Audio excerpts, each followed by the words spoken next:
Sometimes it's time to turn the page on a career or a position or a role we've played. All of us, like, there's seasons for everything. And what happens is we get so locked into one identity. And that's why I try to tell people we have a gift that transcends past one role.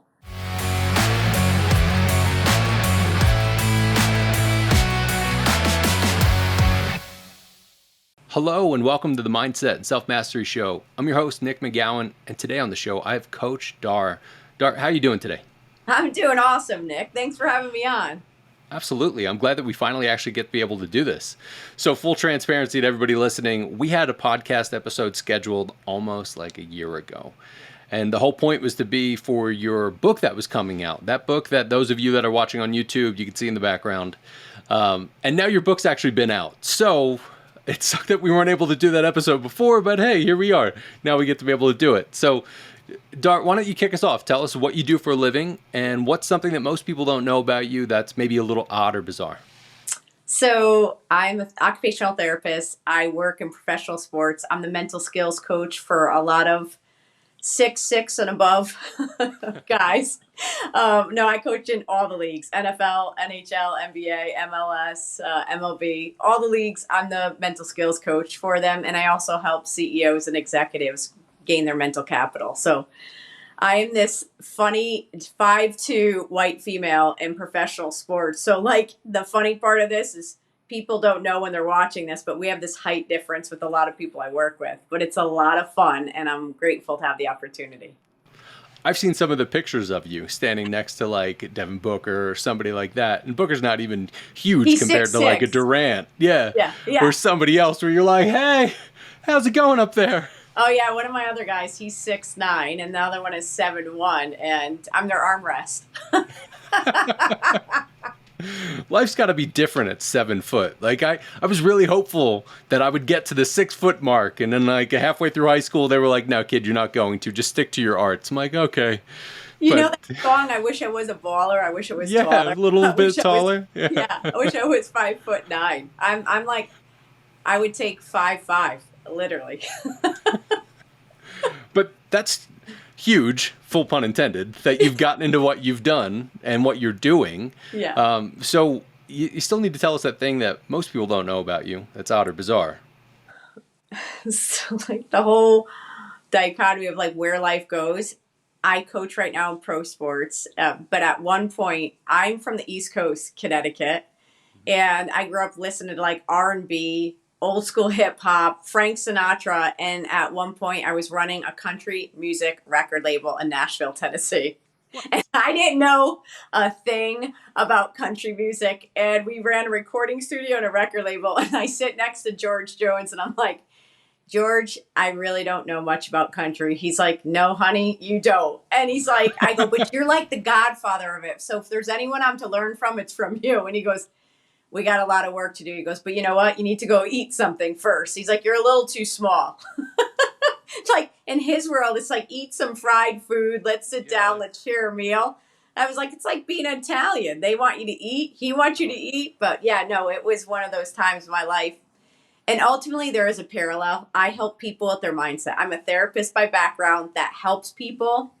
I'm a visionary. I help them see where they can go and take away and help kind of curb the insecurities, help them lean into their confidence and step into what they're called to. So how did you get into that? Was there something when you were younger that maybe you had a really hard time with it? Or was it something that came to you really easily that you were like, look, I could put this to use? Yeah.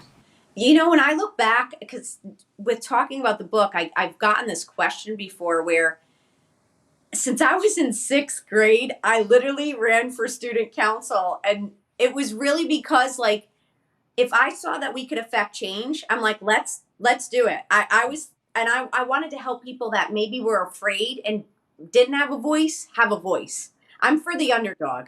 I was never one for clicks. Like, I want everyone to come together. I don't want anyone to feel less than. And so I just was always for, like, wanting people to win, everyone to win. And I didn't like when people would make fun of people because of whatever it was. So innately, there was something in me that just wanted people to win. So I was like, okay, Well, if I ran for a student council, not necessarily because it was student council, but that was an avenue to help affect change so we could make things better. And, Nick, that became this, like, honestly, this parallel for my whole life.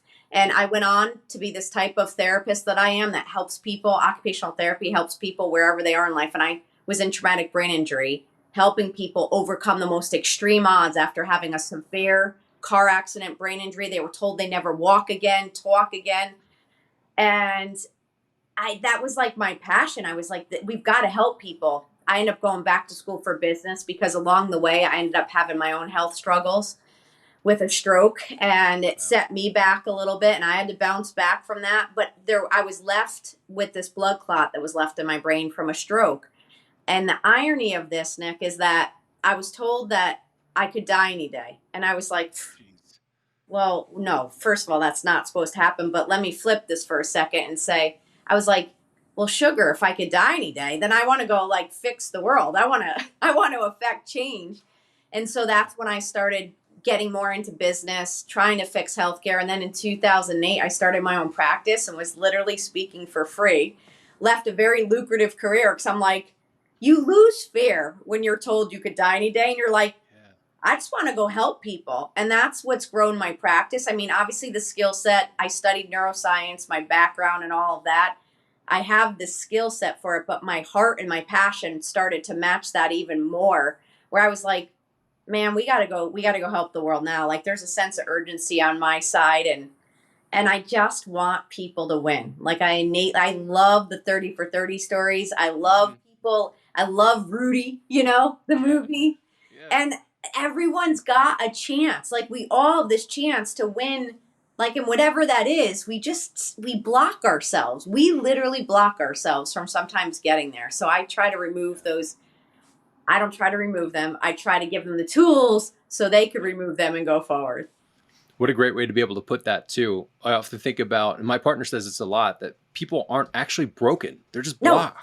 Yeah. It's like, but we have that mental issue where we think we're broken, and some different personality types. Like I'm an Enneagram 4, so I know I'm the super emotional one, and I think I'm broken. Nobody knows me, no one loves me, etc. But there are things that tie back to our core wounding and how we actually relate to that. It's what we do with that stuff that actually allows us to either flourish or just flunk out of everything. So with that stroke that you had and being told that you could die at any point, some people would take that and be like, okay, well, I guess the couch is where I live from this point on until I die. But you spun that and you did something different. Now, did you have a support system to help you with that? Or is that just all on your own accord? I mean, definitely where I grew up and my family and everything. But I would say more, I have a strong faith. And I just think like I was born wired to go. I mean, like I was the kid who my father, I'd be like, I have all this energy. What do? He's like, do push-ups, run around the house. Like, I've always had this like energy, but just innately, I mean, I was, like I told you, since a kid, I just was made to affect change. I knew it from an early age. So when this happened to me, it was like I wasn't throwing in the towel, but I'm kind of like, well, if any day I could go, like, I want to go on empty. I want to have like done everything I could before I go. So I have no regret. Yeah.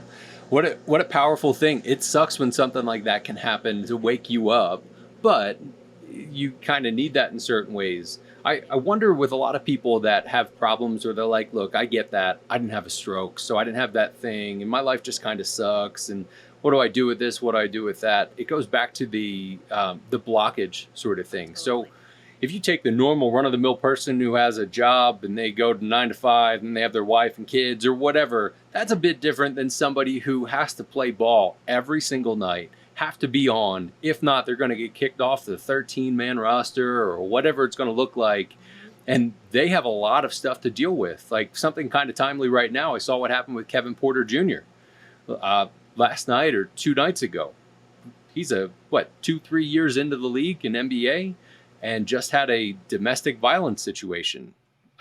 Julio Urias from the Dodgers, that situation. I could imagine that things get to a point where people have a really, really hard time just dealing with life. So how do you help them not only deal with life, but thrive from that? So depending on which scenario and who I'm helping at the time, but like anyone who's listening right now that's going through whatever challenge that's happening.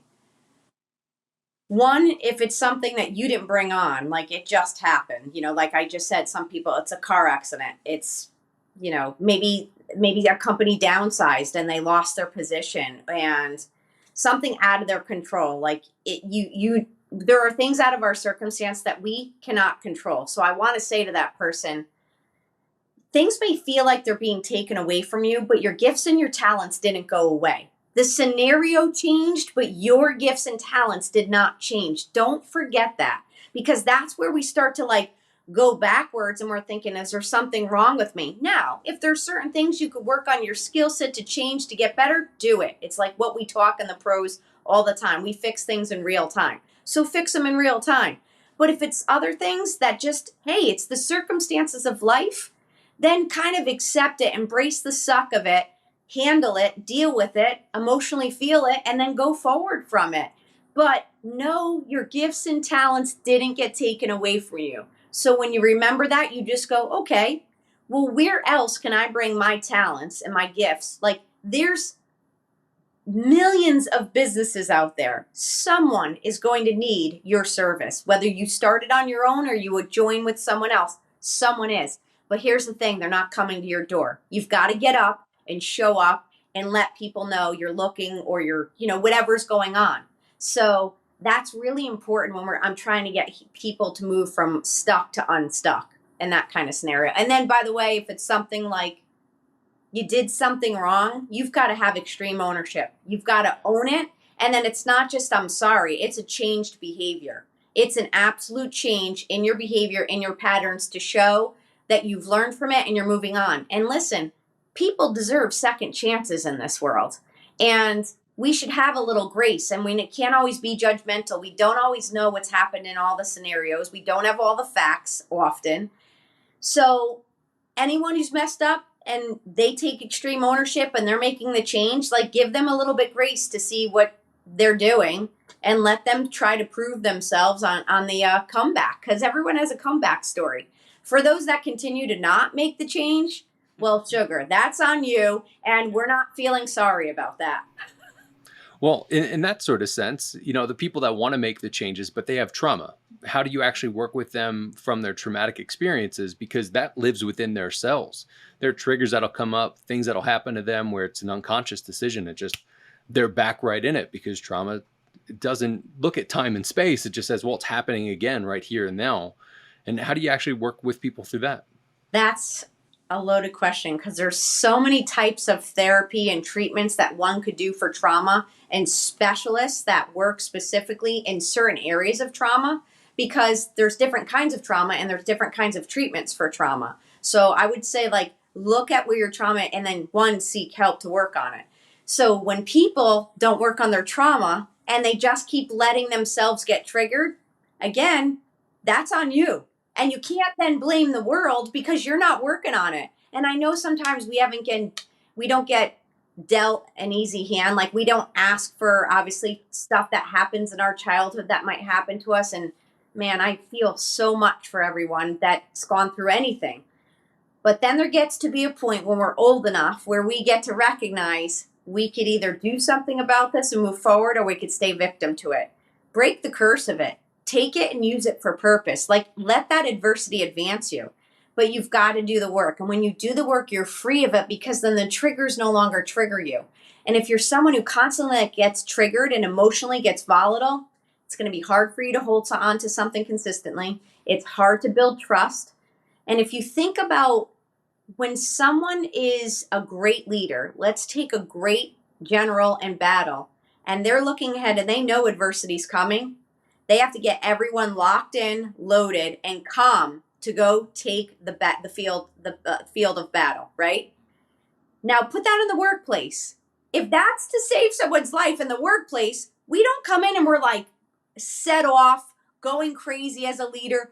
What are we going to do? No one's going to be able to trust that leader. It sets off chaos, and it creates psychological unsafe environments. So I want people to start working on their own inner self so that we could create more alert and aware leaders to create a calmness at work. And even if you feel something, you don't get volatile. Because if people are volatile all the time too, Nick, then people are walking on eggshells. And who wants to be around someone that we're walking on eggshells all the time?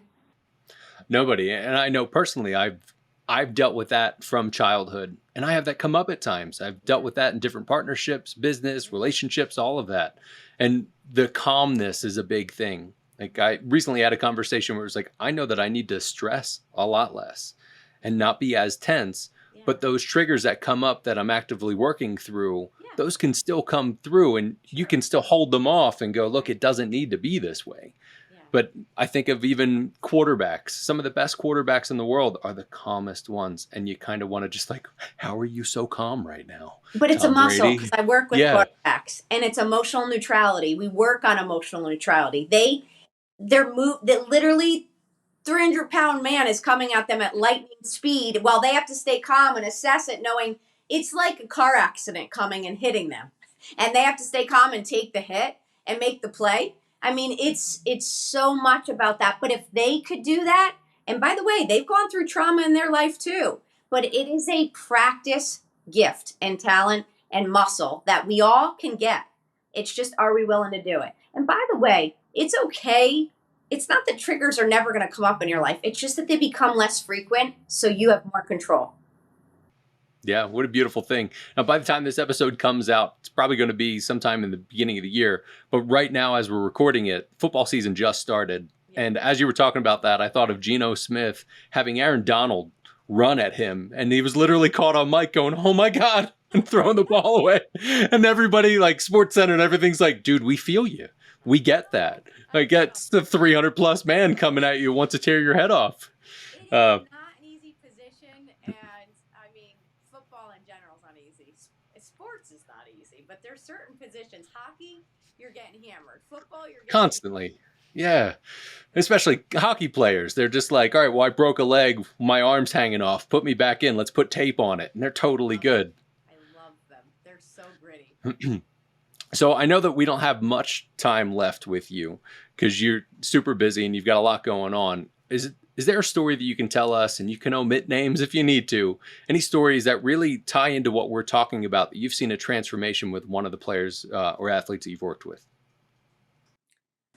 There was a specific player that I was working with that came from a background and had a lot of aggression, and his childhood had a lot of trauma, and he had all this aggression. And when he came into the league, everyone just kept trying to say, like, fix this guy, fix this guy. Everywhere he went, I was like, hold up, this isn't a person that needs fixing. This is a person that needs love. This, like, literally, this person just needs love. They also need the tools on how to handle emotion, because there's not something wrong with them. They just have never been shown the way. They've never been shown the skills. They've never even been shown the love consistently. And they don't have trust because everyone's left them. So once that person and I got to work together, and we were able to go through giving them the tools on how to handle the emotions, talking about love, understanding what, healthy love is, and building trust, building relationship, and building a bond where they felt for the first time seen, heard, and loved, man, this person started to flourish. And like the walls just started breaking away for him. And it became, I have chills, it became way more than the sport, because they actually were winning in life now, and they had never felt that before. So for me, that was an ultimate win, because it doesn't, I want them to obviously be a champion. I want them to reach their goals, but I want them to win at life. I don't want them to win a trophy and then lose their life.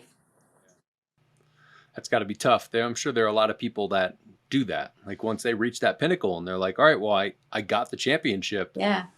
Now what? And then just go straight down from there, and others will kind of pick it up, move along. And do you talk about some of that within your book, Bouncing Back?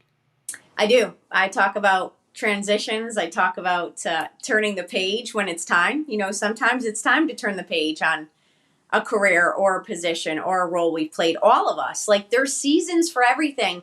And what happens is we get so locked into one identity. And that's why I try to tell people we have a gift that transcends past one role. You look at Richard Branson, he has so many companies, and he's amazing because he's more than just Virgin Airlines, He's more than what just Virgin Music. He is an entrepreneur, but he takes this gift and he creates from it. So I was working with someone who was transitioning, one of the best athletes in one of the leagues, and he was transitioning, and we were talking about, like, what's another dream you have? Where could you take your greatness and your gifts and bring it to the world now? Like, that was one role. You made an impact. Now let's use that impact that you made and the greatness of all that you are, and let's use it for someplace else. So take your talent somewhere else. It's not that you've lost. You're just bringing it somewhere else. And we have multiple roles to play in this life. So don't forget that. And don't let the world lock you into one role. We have multiple roles to play. Like, almost like you're acting in more than one movie. You will have more than one movie that you're going to be the star of. What a great way to put that. And along those lines, what's that piece of advice you'd give somebody on their path towards self-mastery? I would just say, here's the thing. Identify what those gifts and talents are in you, and then write them down. Seek feedback from other people. What's it like being around me? What are the things that you see that I show up the best as? Get as much info as you can. Write it all down. So on those days that you start to feel like a hit or slide back, you go back to your scouting confidence card that has everything about who you are right there as your reminder. Because when you do, it gives you back the feedback that you need when you forget sometimes. That's beautiful. And what a great way for you to be able to tap back into something that you've already said and that you know is true, and to be able to understand that it's there. So before I let you go, because I appreciate your time, appreciate you jumping on and talking about the book and all that's going to be in the show notes, where can people find you and where can they connect with you? Well, first, I appreciate you, Nick, so much for taking this time and booking this out so early with me, and that we could still do this, because I love just having these great conversations that's going to make a difference in people's lives. And so if people want to hear more, they can go to CoachDar.com. I have all my information there. I'm usually on the gram more than I'm anywhere else. So it's the Coach Dar, and I put up reels and videos that give people some mental fuel every day to help shift your mindset. I look at it as paying it forward, paying inspiration forward. So follow me at CoachDar.com. Follow me at the Coach Dar. LinkedIn is just Darlene Santore, but you can get my book anywhere, Amazon, Barnes & Noble, and it's called The Art of Bouncing Back. And honestly, I just want to say about that is we're not always taught the tools on how to handle life and how to build mental resiliency. And I put these 9 principles in here to give people the tools so that when the hits come, they don't stay down as long. And this is a book not to just read when the hits come, it's to read now so you're ready. And it's also a book to pay it forward. If someone's hurting and you don't know what to say, pay the book forward. That's why I wrote it. Those are typically the best books. Yeah. Something that not only you want to read, but you want to give out to people. And I know obviously the authors really enjoy that because they sell more books, but the whole point is to be able to actually help people through it. So True. I'm looking forward to reading it at some point. I really appreciate you being on. I know this has been almost a year in the making to be able to do it. So thank you so much for your time. Thanks, Nick.